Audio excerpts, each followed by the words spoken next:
تقول إحداهن: تزوجت من رجل صالح وعشت معه حياة سعيدة وكريمة، ورزقت ب3 أطفال.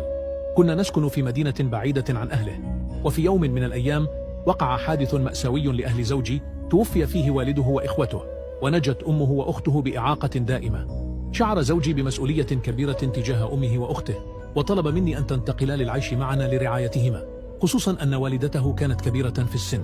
شعرت حينها بضيق شديد، واعترضت قائلة: كيف سأحصل على راحتي؟ وكيف ستكون حياتي معهما؟ لكن زوجي أصر قائلا: ليس لهما بعد الله إلا أنا. منذ ذلك اليوم بدأت حياتنا تتغير، أصبحت مليئة بالنكد والخلافات، وكنت أزيد الضغط على زوجي كلما اقترب موعد انتقالهما. كنت أخشى على راحتي وخصوصيتي، حتى أنني لم أفرح عندما علمت أن علاج أخته سيتطلب عاما إضافيا، لأنني كنت أعلم أن هذا الواقع لا مفر منه. ثم حدث ما لم يكن في الحسبان، توفي زوجي فجأة في حادث. وجدت نفسي مضطرة للانتقال مع أطفالي للعيش مع أم زوجي وأخته التي كنت أرفضها.